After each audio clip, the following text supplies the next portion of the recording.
بسم الله الرحمن الرحیم. نن زموږ د طریقة العصریه د اولې حصې سبق نمبر 245 دی. الدرس الخامس والستون یعنی 65 نمبر درس دی. تمرین به انشاءالله نن موږ حل کوو. تمرین کې دوه سوالونه راکړي دي. اول سوال راکړی دی ترجم بالعربیه، عربی کې ترجمه وکړئ. د پښتو جملې راکړي د دې تاسو عربي جوړه کړئ. نو اوله جمله راکړې ده وایي هفته کې شپږ ورځې تعلیم وي. هفته کې شپږ ورځې تعلیم وي، یو ورځ چھوټي وي، یعنی پوره اوه ورځې وي. نو په دې اوه ورځو کې یوه ورځ چھوټي، د جمعې ورځ چھوټي اسلامي لحاظ سره، او شپږ ورځې بیا پکې تعلیم وي. نو هفته کې شپږ ورځې تعلیم وي، د دې عربي جوړو تکونو دراستو، دا دراستو دی،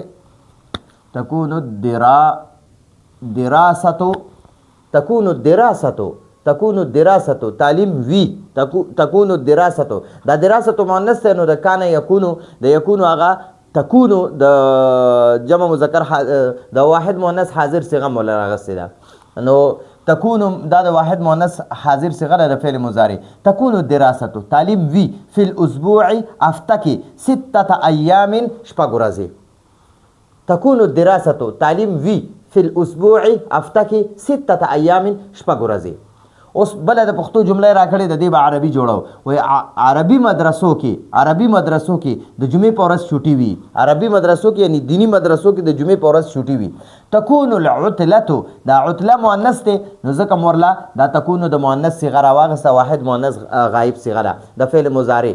تکون العطلتو چھوټي وي، د دې تکونو معنا ده وي، ٹھیک شوه. او عطله چھوټی ته وایي. تکون العطلتو یا تکون الاجازتو، اجازت چې دام چھوټی ته وایي، او عطلم چھوټی ته وایي. تکون العطلتو چھوټي وي یوم الجمعة، د جمعې په ورځ، یوم الجمعة د جمعې په ورځ. فی المدارس العربیة، عربي مدرسو کې، عربي مدرسو کې یعنی دینی مدرسو کې د جمعې په ورځ چھوټي وي. ٹھیک شو جی. بله پښتو جمله راکړې د دې به عربي جوړو. او وایي مونږ ته وایي او د اتوار په ورځ تعلیم جاری وي، وتستمر، دا تستمر استمر یستمر، دا استمرار د باب استفعال صيغه ده، او دا د واحد مؤنث غایب صيغه ده، ځکه دلته د دراسه چې دی دا ورله مؤنث دی، نو ځکه دې لپاره واحد مؤنث صيغه راځي. وتستمر الدراسة او تعلیم جاری وي، تستمر معنا جاری وي، وتستمر الدراسة تعلیم جاری وي یوم الاحد د اتوار په ورځ. احد یوم الاحد د اتوار ورځ ته وایي، یوم الاحد د اتوار په ورځ.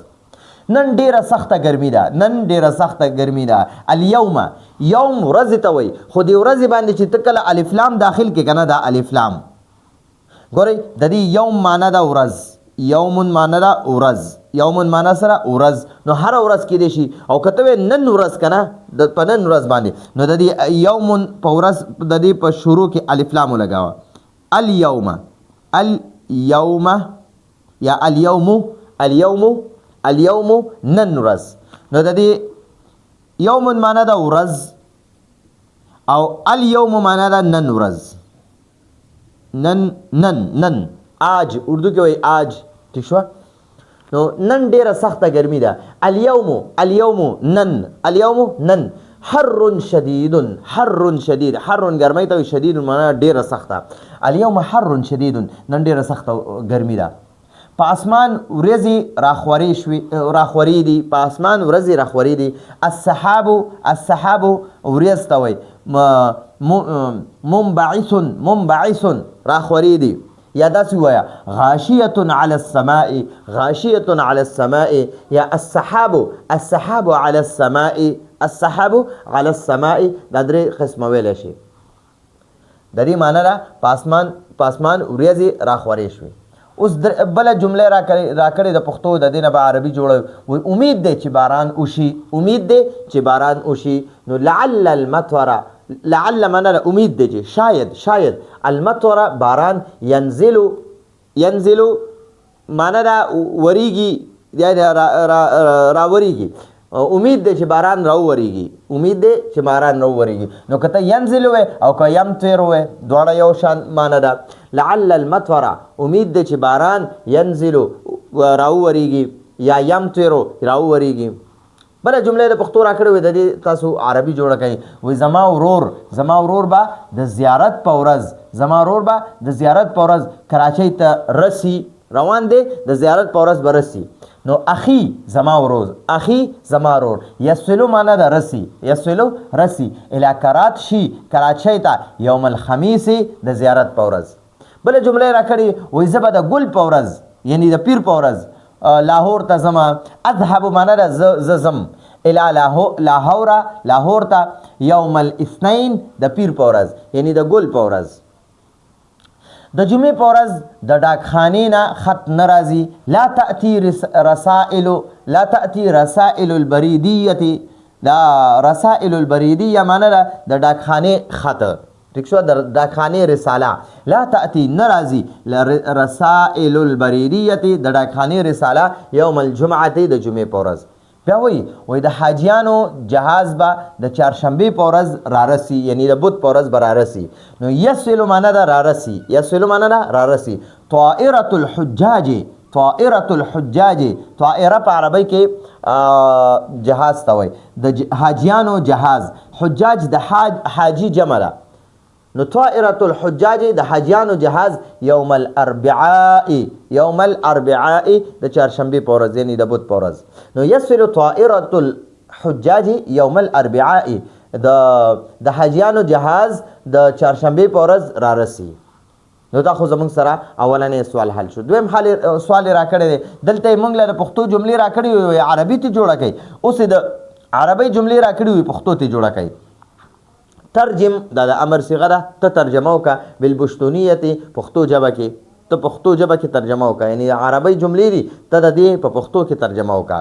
جعل الله الله جوړه کړې ده، جعل الله الله جوړه کړې ده النهار ورځ للعمل د کار لپاره، للعمل د کار لپاره، الله ورځ د کار لپاره جوړه کړې ده. وجعل الليل او هغه جعل کی هو ضمیر الله پاک تراجه کا چې الله جوړه کړی دا الليل شپه للراحت د آرام د پاره، ٹھیک شو. نو وجعل الليل للراحت او الله پاک شپه د آرام د پاره پیدا کړی دا. بیا وایي ويوجد عباد صالحون يصلون بالليل، یوجد عباد داس نیکان بندگان، صالحون عباد صالحون، یوجد موجود دی، عباد صالحون داسې نیکان بندگان، یصلون باللیل چې د شپې تهجد کوي، د شپې منځونه کوي یعنی د شپې تهجد کوي. داسې نیکان بندگان موجود دي چې د شپې منځونه کوي یعنی د شپې تهجد کوي. ويصومون او هغوی روجي نیسي بالنهار د ورځې، ٹھیک شو، او هغوی د ورځې روجي نیسي یعنی نفلي تهجد هم کوي او نفلي روجي هم نیسي یعنی روزانه تهجد هم کوي بیا نفلي روجي هم نیسي. بیا را بله جمله را کړې وایي العمال، عمال د عامل جمع، عامل یو مزدور ته وایي، عمال مزدورانو ته وایي، ډېر مزدورانه.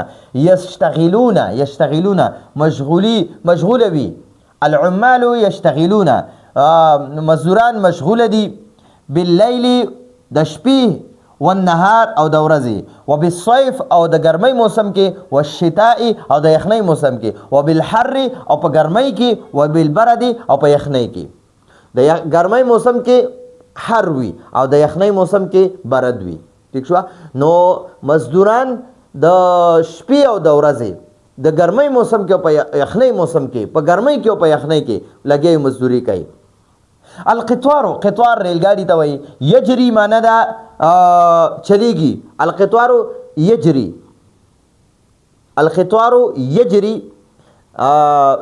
ریلګاډي چلیږي لیلا و نهارا د شپې او د ورځې. القطار یجري جهاز چلیږي لیلا و نهارا د شپې او د ورځې. وینتقل او رسی منتقل کوي، الرکاب وینتقل الرکاب او سورلی رسی الى بلد من بلد الى بلد یو خار نه بل خار ته، یا داسې وایه وینتقل او منتقل کوي الرکاب سورلی من بلد الى بلد د یو خار نه بل خار ته، د یو خار نه د یوې خارې نه د ریلګاډي کې د یوې خارې نه خلک کینی او بلې خارې ته ورسوي، منتقلی کی، ٹھیک شو. نو وینتقل معنا ده رسی یا منتقل کوي. الرکاب رکاب د راکب جمع ده. راکب یو سورلی ته وایي، رکاب ډېرو سورلو ته وایي. من بلد بلد خاریې ته وایي، الی بلد بلې خاریې ته. د من معنا ده یوې خاریې نه الی بلدن بلې خاریې ته. ٹھیک شوه؟ نو امید ده تاسو په دې باندې پوه شوي. دا زموږ د 65 نمبر درس مکمل تمرین هم حل شو او د سکرین شاټ واخلئ او بیا ځان سره ولیکئ، یو ځل بیا وره انشاءالله دا به تاسو ته ډېر مضبوط یاد شي. نو راتلونکي درس پورې اجازه غواړو. هذا هو المرام والله اعلم بحقیقة الکلام.